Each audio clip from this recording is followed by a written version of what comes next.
I'm currently seeking shelter in the shade because we're in the Midwest in the middle of summer. Today the real feel is over 100 degrees and we're going to take our pop top camper out to see what it's like camping in extreme heat like this and humidity. Now we have a 12-volt AC system and people have told us the AC will not keep up in heat like this, so we're going to give it a try and then we're going to head up into the mountains to see how it does there.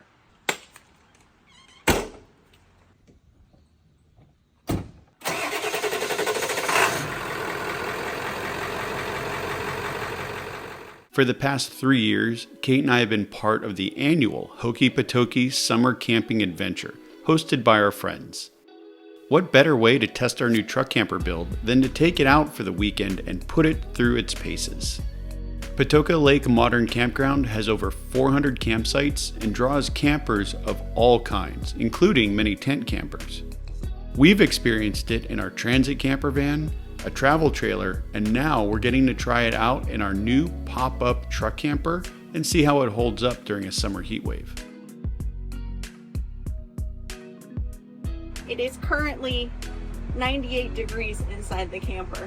All right, let's put that AC on. I'll go hook us up to shore power. Okay, good plan. We have not hooked up the camper to shore power to run the AC, so we'll see how that works. Now here's the thing. We have 810 amp hours of battery, which should let us run the AC for about 20 or so hours, or at least that's what it said in the past. But we're gonna be here all weekend and it's gonna be in the 90s. So we're plugging in and we're just gonna run off shore power so that AC can run nonstop.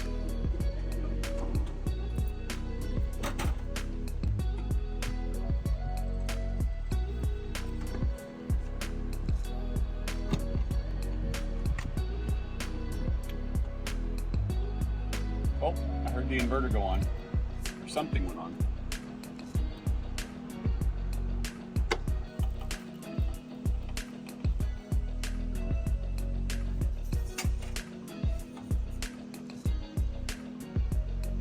All right, 74 degrees work for you? Works for me. Oh, that feels nice. All right. It is, like Kate said, 98 degrees in here. It is currently 6 p.m. Don't mind the time on here. We're going to see how long it takes to cool this camper down to a reasonable level. And I'll put this over here so it's not directly under the cold air.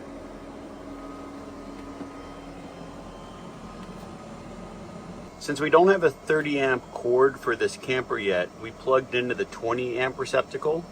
And we're currently drawing more out of the battery than we're actually putting in. While we waited for the camper to cool down, Kate made some Chinese pork ribs for dinner on the induction cooktop. Every time she uses it, she mentions how much better it is than the old propane stove we had in our first four-wheel camper. And tonight, I totally get it. It heats up instantly, and there's no need to crack a window or run the vent fan because of the fumes from the propane.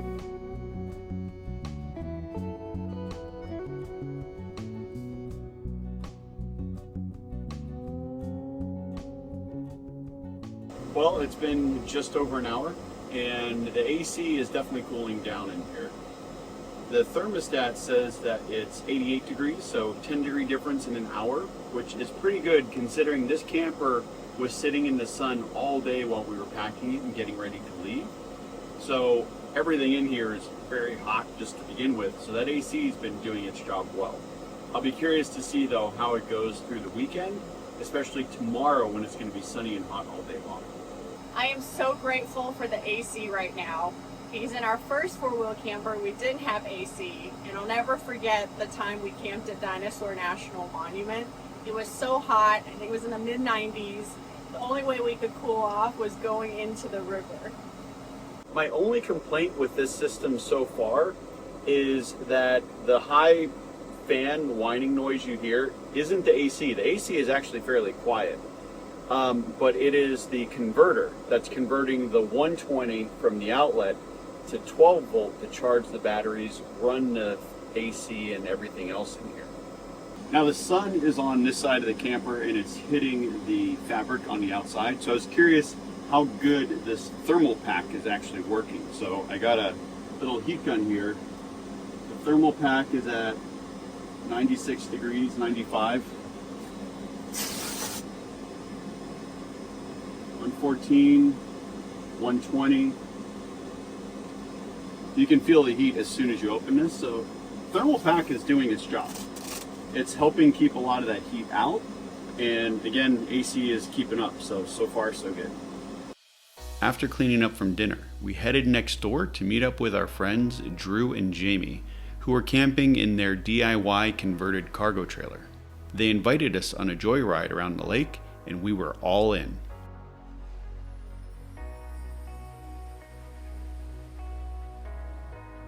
By the time we got back to camp, the place had really come alive. The fire was already crackling and the marshmallows were roasting. Well, it is still 89 degrees outside and it's 10 p.m. I am absolutely wiped out from that heat. I think Kate is as well. AC has been doing a great job. We set it at 78 when we left for a drive earlier. Got to see the sunset, a bunch of deers, and just drive through the park itself. But it stayed 78 degrees in here, so it's doing well. I think we're going to set it to 70 tonight. A nice feature though is there is a remote, so if I'm in bed and I want it to be colder, I can turn it down from bed. Oh, and the battery has been charging, so once it hit 78, the compressor went off and then all the energy was going into the battery. So we're good. I'm going to sleep. This probably doesn't make any sense.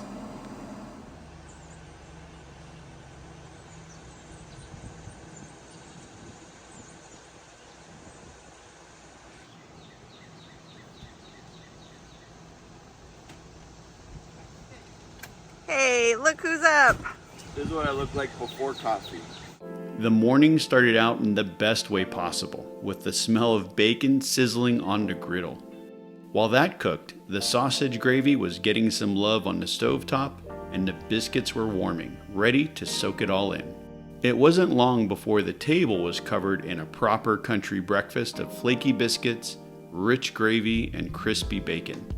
Everyone gathered around, beverage in hand, fixing their plates and easing into the day. No rush, no plans, just good food and better company.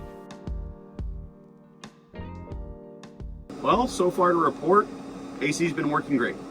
We had it on all night last night, and I enjoyed the fact that it was running because that white noise from the AC unit was kind of drowning out all of the people at the campfires and partying last night and everything else. But now, we're headed into town with our friends. There is a German restaurant there that I'm really looking forward to going to. And I think while we're gone, what I'm gonna do is I'm gonna take the pillows off the bed and drop the roof because a lot of the heat in here is gonna come in through this fabric. So with the roof down, the AC won't have to work nearly as hard. It'll keep the camper nice and cool, so when we get back this afternoon, we can pop the top, and this will already be a nice little ice box for us.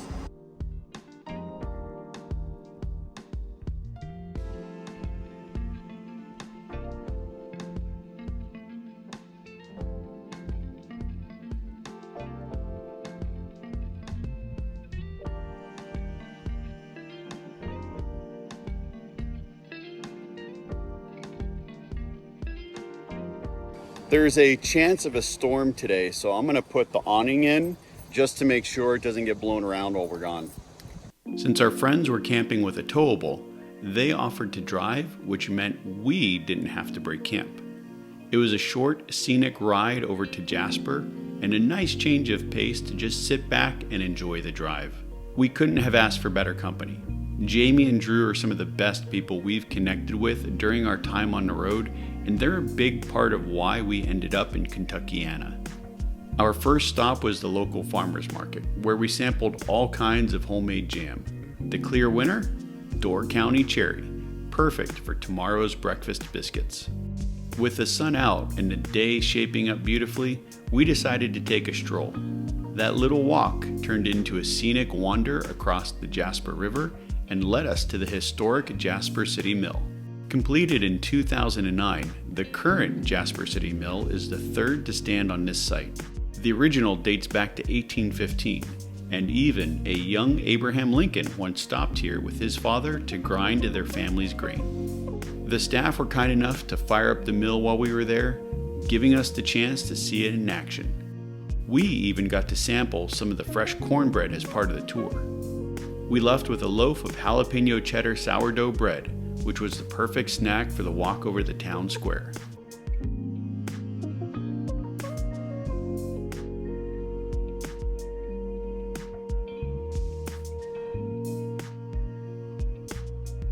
As we strolled around the square, Drew and Jamie treated us to a box of sweet treats, including some of the best chocolate malt balls I've ever had.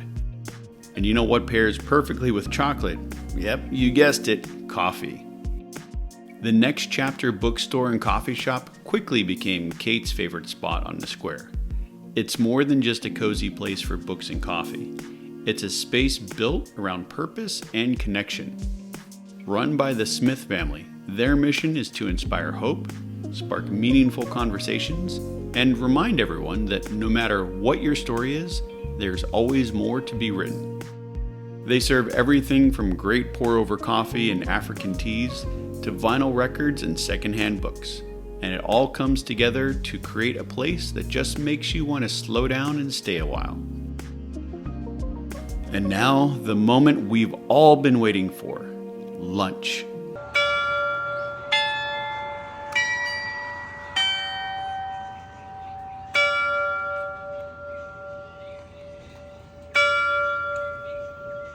We kicked off our German feast with a round of beers and appetizers. The potato pancakes with apple butter absolutely hit the spot, and the worst sampler over a bed of sauerkraut didn't disappoint either. By the time the main dishes showed up, we were all pretty glad we hadn't ordered anything else. As delicious as it was, each of us ended up with a box of leftovers to take back to camp.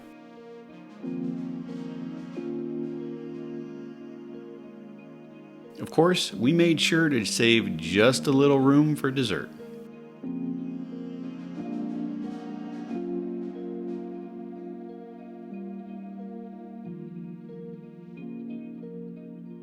We've got a severe thunderstorm chasing us back to the campground. Lunch was amazing. I'm curious to see what's going to happen this evening with our big smorgasbord of food that we're supposed to have out with this storm coming in behind us.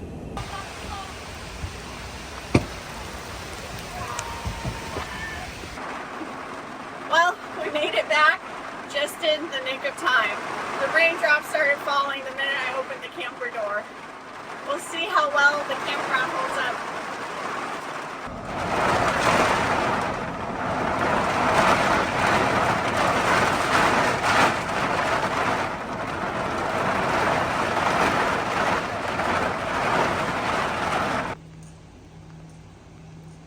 The weather made a turn for the better, and we're doing our potluck dinner.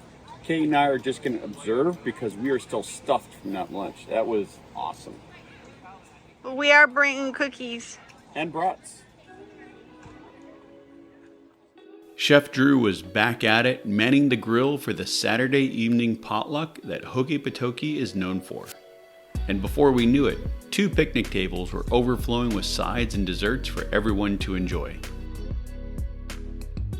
As the sun dipped below the horizon, we all gathered around a campfire, catching up with folks we hadn't seen since last year's campout, and swapping stories over the crackle of the flames.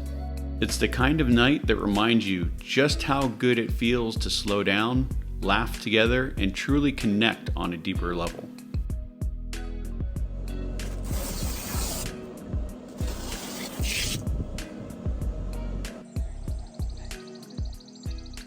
Good morning. If you're wondering what this gorgeous caffeine generating machine is, stick around in the video. This is actually Kate's new thing, not mine. But anyway, I wanted to talk about what it's been like here at the campground. Now, running the AC has been great. It's been working out, and 12 volt's been holding up. We just turned it off because it's a little cool outside. It's easier to film when it's not running, and it looks like it might be another rainy day. Now, it's time for your van life tip of the day from a truck camper. Whenever you go camping with a group of friends, if you're the type of person who likes to go to sleep early, make sure you get the camping spot as far away from the campfire as possible. Even though it's been hot, they've been having campfires and we are camped right next to it, which means we heard everybody all night long. Now our reprieve is running the AC and the fan in the back so that all that noise is drowned out. So that's another little tip. All right, now let's go see what the locals are up to for breakfast. Our favorite chef was back at it this morning, cooking up all the bacon and eggs folks brought for the campout. I'm pretty sure Drew ended up cooking about 10 pounds of bacon, and I don't know how many dozens of eggs. Drew cooked up an amazing breakfast for everyone, and now it is time for us to hit the road and head to our next camp destination. We're going to travel into the mountains of North Carolina. But first, assuming the weather is gonna hold, we're stopping by the house because it's on the way to the next campground, and I'm picking up the motorcycle and taking that out. This will be my first time driving Leo on a long trip by myself.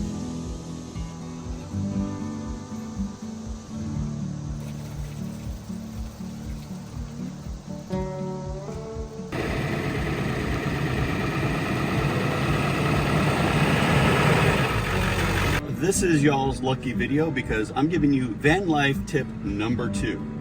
That is, have a checklist and actually go through your checklist before you leave the campground. Some of you more astute viewers may have noticed that we didn't latch our roof as we were driving away from our campsite. That's because we got too excited. We were talking about making this video and some other things we were doing.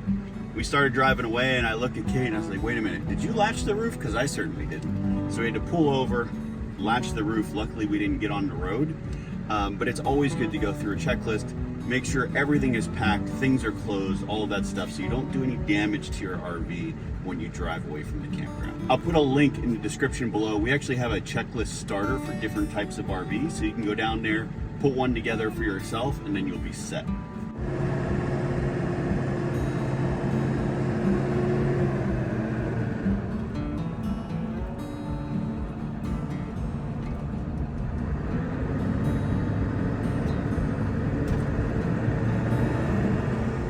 Well, we're not heading to the mountains. The road had other plans for us, and when we were driving back, I heard a grinding noise coming from our wheels, which means new wheel hubs for Leo. The bearings are shot in that, so I'm gonna have to replace that rather than going on our camping trip. But these things come up and you just have to be flexible and be able to plan around them. So that is the end of this video. Thank you so much for watching. We hope you come back to see what's next for Leo and what's coming up. But check out our other videos on YouTube at We're the Russos. We'll see you next time. Bye. This video is sponsored by 4 Wheel Campers.